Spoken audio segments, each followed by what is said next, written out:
We're going to get started with the focal meter. This device comes with 3 parts. They will be labeled FM-A, the small black box, FMB, the power cable, and FMC, the internet cable. You'll just plug in the power cable into an outlet and into the small black box.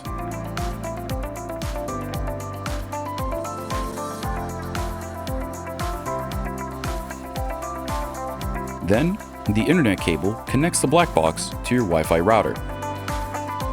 Plug the internet cable into any available Ethernet port on your router as shown here. You are ready to go through the tablet setup.